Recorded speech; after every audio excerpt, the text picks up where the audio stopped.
So hello, welcome to the video and welcome to Heathrow Terminal 2. This is my new favourite corner of this terminal to record these intros with the old Terminal 1 behind me.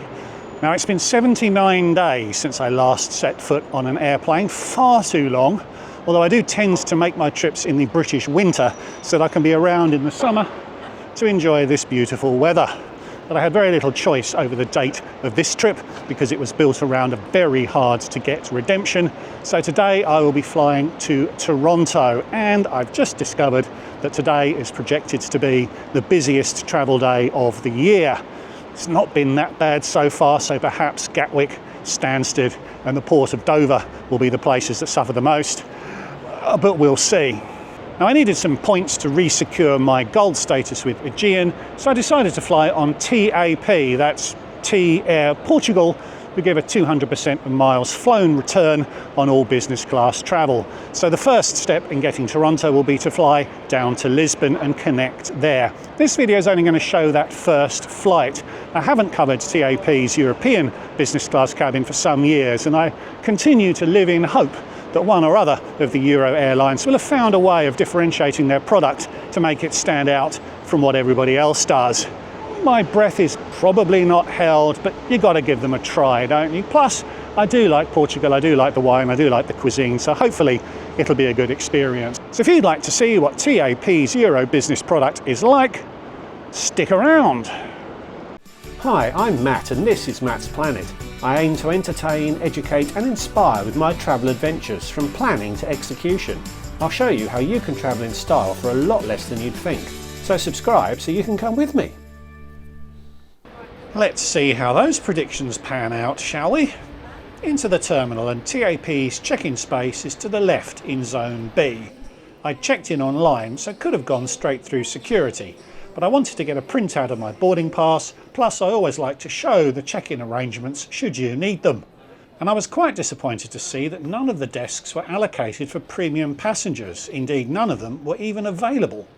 I tried to print a pass from one of the terminals but didn't see the option to, so I asked the chap guarding the desks, who said to use a kiosk. I tried again, but print boarding pass was not an option. The only option was to start the check-in process, which I'd already completed. Eventually the bloke actually listened to what I was asking for, and after huffing and puffing about it, allowed me past him towards the desks. No one at the desks was interested in helping, but a new player entered stage left and was able to very quickly print me one boarding pass to cover the 2 flights. To his credit, he also ran through the benefits of travelling in business class. Full marks to that bloke, but overall that was probably the worst premium check-in experience I've ever encountered. People pay a lot of money for premium tickets, so what TAP offered was just not acceptable. So off to the fast track, and for the first time I can remember in T2, the fast track lane was quicker than the regular lane, and I was quickly through. Fast track security here allows you to leave everything in your bag when it goes through the scanner. My plan was to head to the B satellite gates to visit the United Lounge, which would complete my tour of the Star Alliance lounges available to you in Terminal 2 and would allow me to make a lounge crawl video.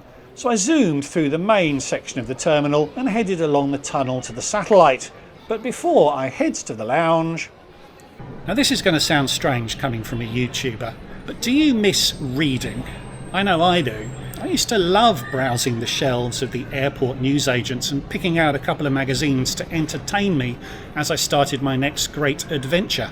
But I've sort of fallen out of the habit of doing that recently, not least because these days I travel really, really light and don't like lugging big bulky magazines around with me, and let's face it, printed magazines were never great for the environment.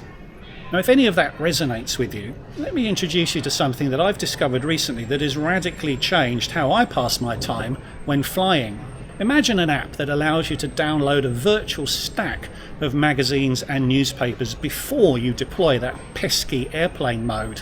They're back catalogues too. You can then read them offline on the plane, or perhaps also at the destination if you don't want to pay those outrageous roaming fees. And imagine carrying them all on a device that you're already carrying with you, whether that's a phone, a laptop or a tablet. Well, that's Readly, a subscription app that lets you do all of that and more, and it really has been a game changer for me.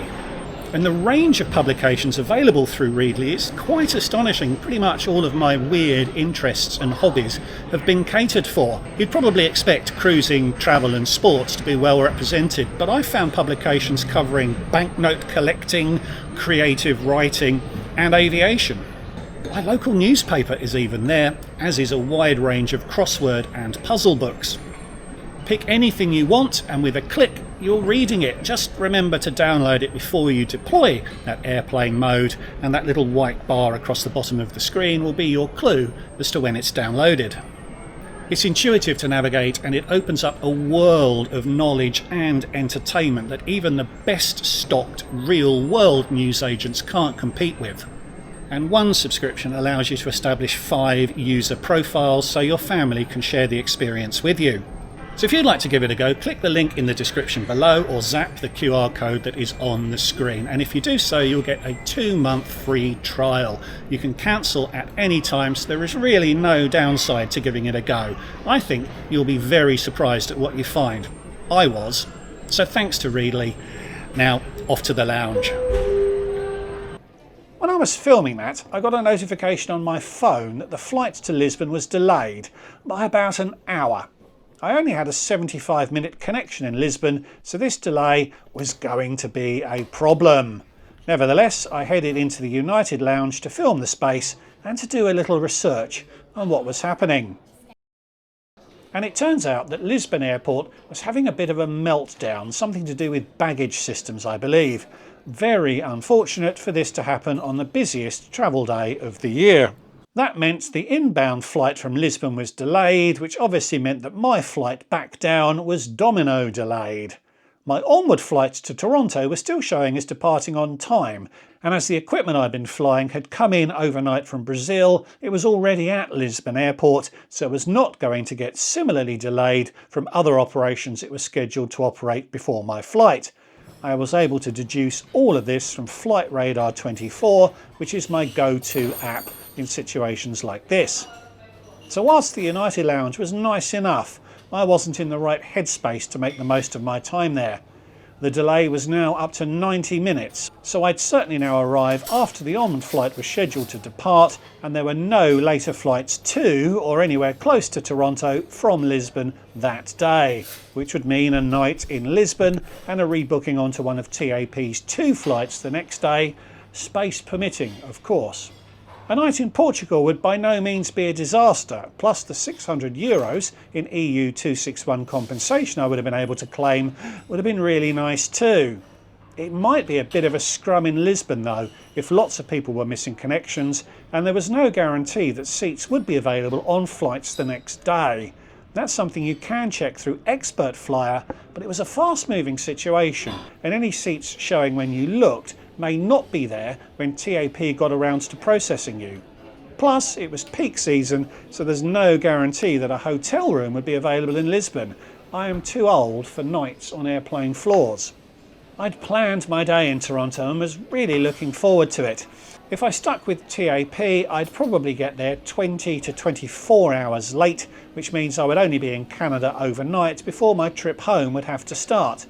Now these trips are about making videos, so that's not a disaster, but I like Toronto and I wanted to see some more of it. So from the lounge I worked out that there was a direct flight to Toronto on Air Canada later that afternoon, plus there were 3 or 4 United departures which would get me to Toronto that night, albeit with a connection somewhere in the US. Both are Star Alliance partners of TAP, which I assumed would be TAP's preference when rebooking. Plus, Air Canada and United are airlines with long-haul products I'd not reviewed on the channel, so being rebooked onto either of them would still produce a potentially interesting video. So I decided to take ownership of the situation and proactively work to get myself to Toronto that night, rather than playing possum and perhaps ending up getting stuck in Lisbon. The not at all dragony lounge dragons in the United Lounge told me that TAP had a service desk back in the main terminal, so I headed there. There actually are also airline service desks in the satellite gates, but they were completely deserted. You have to walk through the tunnel that connects the terminal's various parts, although moving walkways help you outbound to the satellite. It's a reasonable hike back. But back in the main terminal there was indeed a row of airline service desks. This was now about 90 minutes before the scheduled departure, and most of the passengers affected either hadn't worked it out yet or didn't care. So there was only one person in line ahead of me. The agent was lovely but seemed hamstrung by policy. She initially said I'd only be able to sort out the consequences of the delay once I reached Lisbon. I very politely pointed out that this was a bit daft, as TAP would have far more opportunities to fix things when I was still in London, so she said she'd make a call. A couple of minutes later, in fact in almost no time at all, she got a call back and reported that TAP had rebooked me. She hadn't been told who with, but I needed to go back landside to the TAP ticket desk to pick up the new flight confirmation. I can only assume that TAP had decided not to hold or delay their flight to Toronto to allow connecting stragglers to catch up. Going landside at T2 isn't too tricky. You head back around past the Plaza Premium Lounge, and this is a boarding pass checkpoint which is part of the transit security channel. The guys here log you out of the airside part of the terminal. Around the next corner are the security scanners, and one of the agents will unlock a door to a corridor that allows you to bypass the security point.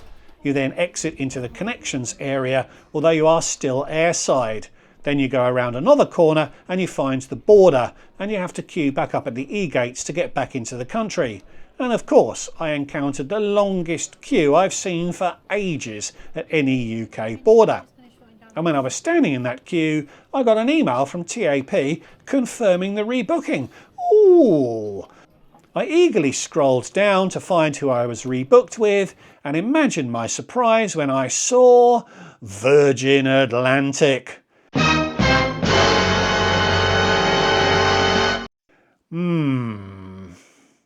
So they rebooked me on Virgin, Matt's Planet's Kryptonite, and on a 787 in a coffin.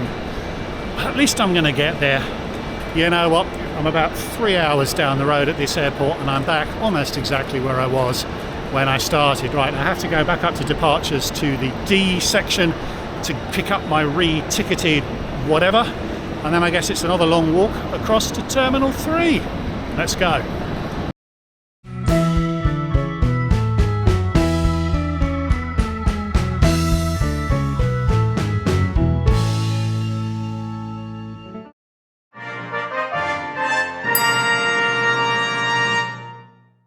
Back into the terminal, and a right turn this time, and the TAP ticketing desk was right there.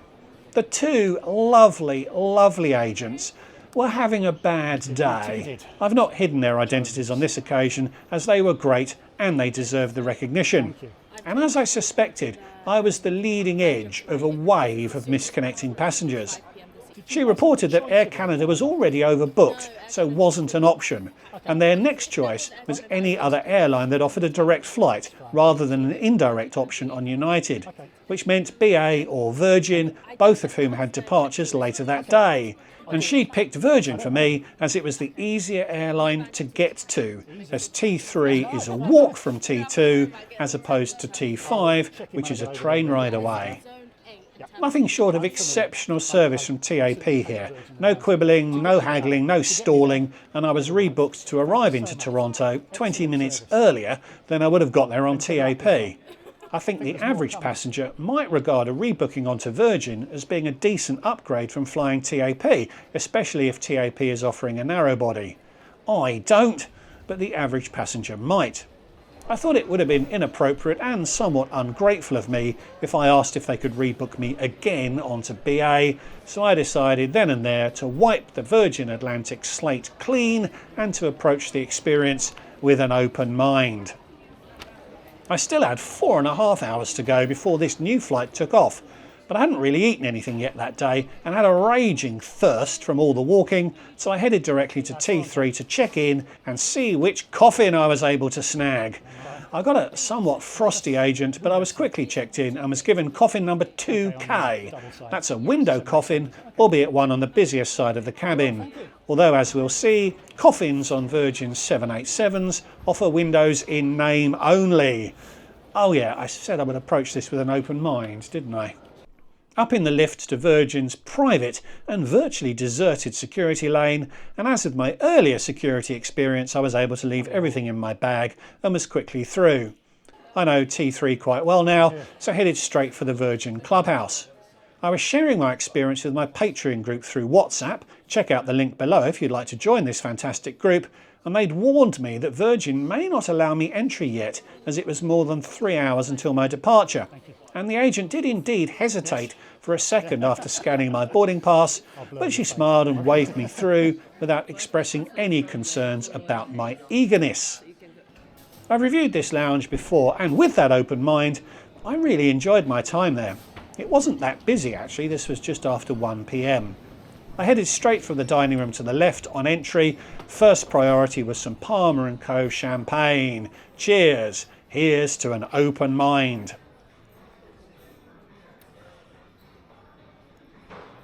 Here's the menu. No beef anywhere with Virgin, as they deem it to not be a sustainable meat.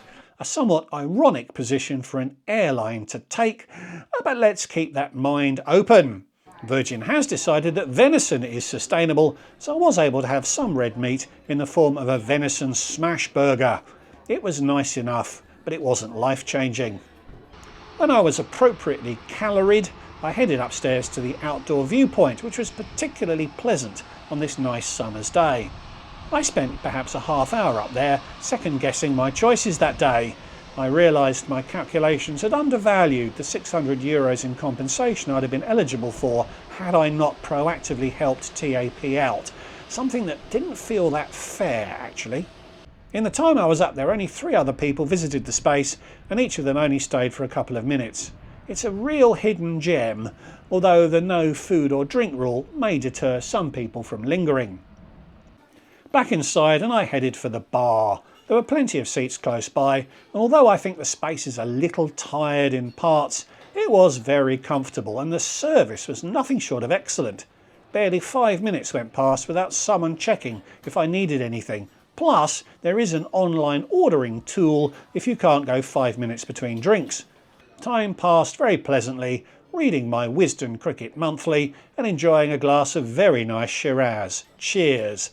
Wine is fine, but my quest for the perfect old-fashioned never ends, so I tried Virgin's attempt, which was decent but didn't make the top 10. The quest continues. People rate this Virgin Clubhouse as one of the very best business lounges in the world, not just in Heathrow.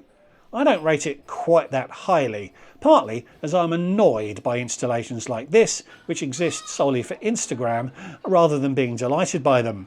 Plus, an airline boycotting beef for sustainability reasons is objectively laughable. But I can see the attraction of the place and did very much enjoy my time there. The service was exceptional and the quality of the food and drink that was available was pretty good. So, with my mind still open, I headed for the plane, gate 14 that afternoon. Terminal 3 is a little tired and cramped, but at least you get a great view of your chariot from the gate, an 8-year-old 787-9 Dreamliner. I timed it well and was able to walk straight on board. I tried to be one of the first on to be able to film without having to blur out dozens of my fellow travellers. Left turn the far side of the bar to the double-seated aisle and forwards to seat 2K. I think you can see why this layout is known as coffin class. I can't stress enough how revolutionary these seats were when they launched 22 years ago. It's a long story that I am planning to make a video about, but it was the first all-lie flat, all-aisle access business cabin in the world. And to achieve this, the seats had to be slanted aggressively towards the aisles to fill out the width of the cabin.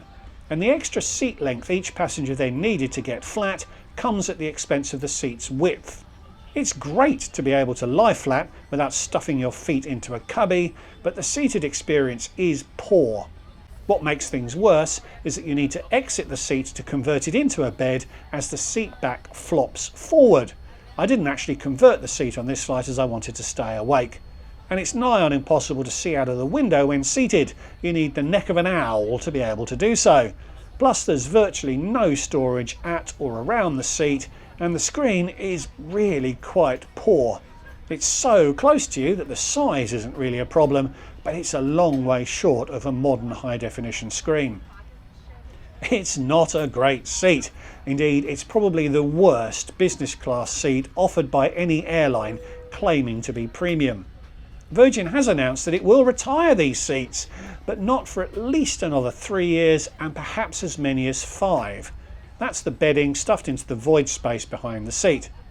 But to be open-minded, it's a lie-flat seat that is quite good for sleeping in, and any premium cabin seat is a privilege to experience. But almost everyone agrees that this setup is quite rubbish. You get a sense of privacy from the high walls to your coffin, but if you stick your head over the wall, you realise that you are really fully on display from the aisle. It's slightly more private on the far side of the cabin when you're not seated across from other passengers. I was welcomed with a glass of English sparkling wine, which can be every bit as good as French champagne, as this one quite possibly would have been had it been properly chilled. I've had colder showers. My open mind was closing. The safety video played and we pushed back just about bang on time. We were promised a 7 and a bit hour run across to Toronto. I don't think I've ever seen credits run at the end of a safety video. Virgin really does march to the beat of their own drum. But I was able to contort myself into a position where I could film out of the window, but it was quite painful to do so for more than a few seconds at a time. It was a nice afternoon to go flying though. Service began quite quickly with the drinks round. I went for an Aberfeldy whiskey highball cocktail served with a ramekin of exotic and luxurious potato chips, which you store on the small shelf that's slightly behind you. Some airlines will give nuts, olives, perhaps some amuse-bouche. Virgin gives you crisps. But you can at least improvise a flat surface from the space vacated by your screen if the shelf behind you is just too inconvenient. A reasonable range of TV and films were available through Virgin's Vera system, if you could bear to watch them on that rubbish screen. And just about the only in-flight service that I considered to be essential, being the moving map, was unavailable for the duration of my flight.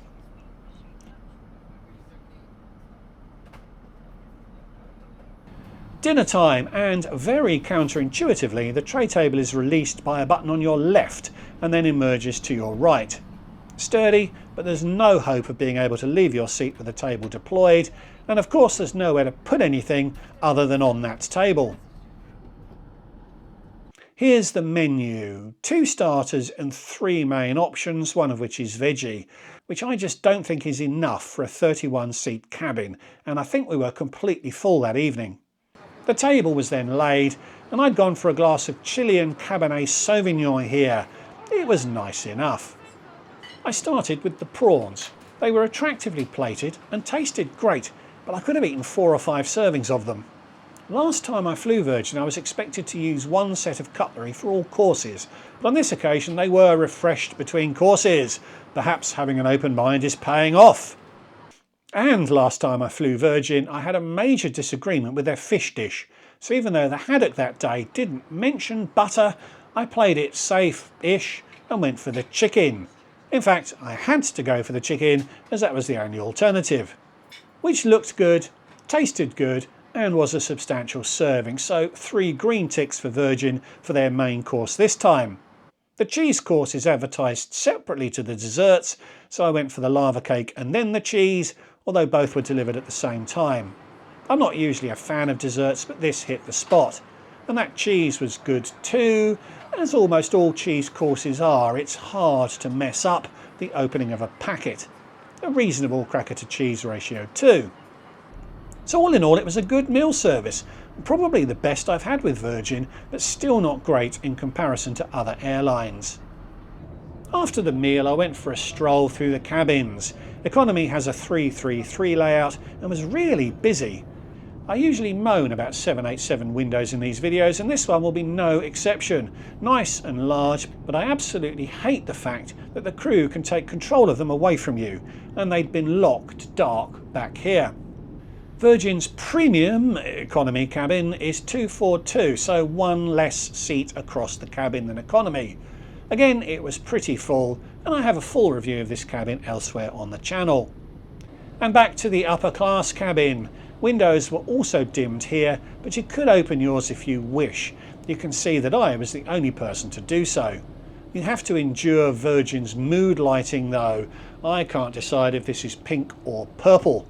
I was a bit fed up of my seat, so decided to spend some time in the bar, the dedicated social area that is possibly the most iconic feature of a Virgin plane. A feature that will be removed from all planes over the next half decade as Virgin finally accepts that they'll make more money from filling this space with seats. And from my experience that day, that's a smart choice. I sat there for over 2 hours, reading magazines through Readly and watching some content I downloaded on my tablet.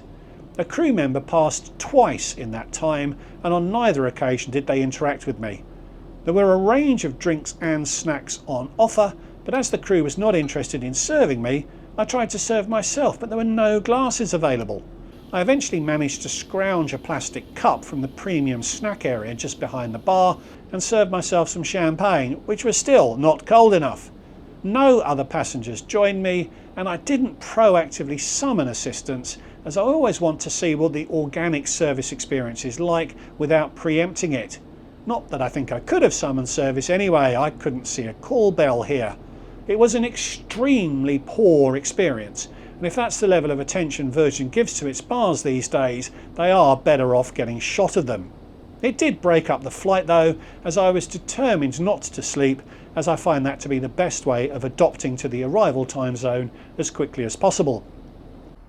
Back to my seat, and the flight was really dragging by now. The crew were pretty much absent for the second half of the flight, and I had no real interaction with them beyond the minimum that needed to happen to complete the meal service. My experience is that Virgin's crews can be the best part of the experience, and on that occasion they were really disengaged and disinterested, with me at least. The crew seemed to know a lot of the other passengers though. There were lots of hugs on boarding and when we got off. By now, I was really wishing I'd been eating pastel natas in Lisbon. But there was one more meal service before landing, an afternoon tea. When this was served, it was about midnight in London and 7 p.m. in Toronto, so not afternoon in either place. But it was a substantial serving, plenty of calories on the tray here, and it was quite tasty too, even if an afternoon tea is a very strange thing to offer past midnight. And finally we descended into Toronto. I approached this with an open mind, but my conclusion was the same as it had been on past experiences, which is that Virgin is just a bit rubbish. The ground experience is good and is perhaps even great, but the onboard experience is just poor, especially if you're stuck in one of these coffins, which you might be for another 5 years. Previous bad experiences have been redeemed somewhat by the crew, but on this occasion they were also poor, such that overall the experience ended up being a bit of an ordeal. I really don't understand why people rave about Virgin. So did I do the right thing by proactively helping TAP out? As it turned out, absolutely not. Had I been rebooked onto Air Canada or United, I would have said maybe I'd have had a better experience, which probably would have made for a better video.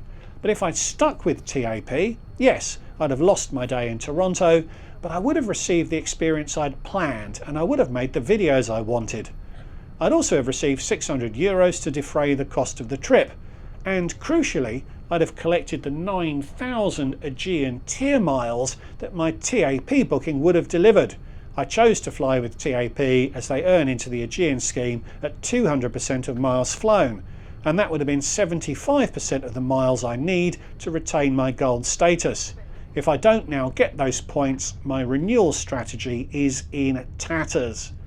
I've lodged a claim with Aegean for the lost points, an original routing credit claim as I'd refer to it in BA world, and they've replied that the final decision when it comes to crediting miles will lie with TAP. So we'll see what happens. I'm not going to give up these points easily without a major fight. If I get a resolution before this video goes live, I'll refer to it in the comments. So how much did this cost? Well, that's the final punch in the guts here. This was an expensive ticket. I paid £1,295 for a one-way ticket. That's way more than I'd usually pay, but this trip was built around a really fiddly redemption seat taking me back across the Atlantic, so I had no choice over when I travelled. A Friday, right at the peak of the season, ended up costing a packet. But I justified that spend as it would get me 75% of the way towards another year as a Goldie with Aegean. Plus I was excited about the TAP transatlantic experience, which was supposed to be delivered on one of their A321s. I was rebooked onto Virgin under a J fare code. An expert flyer tells me that these tickets, bought last minute, cost over £7 grand. I doubt TAP paid that much. I'm sure there's a mates rates arrangement for airlines rebooking people in these circumstances. Let me know in the comments if you know how these things work.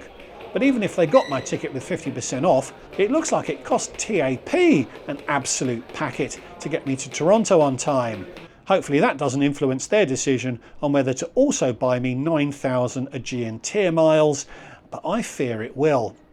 So my TAP experience was mixed, a rubbish check-in experience, but superb customer service when it came to getting me to Toronto on schedule. Many passengers would be delighted with that rebooking.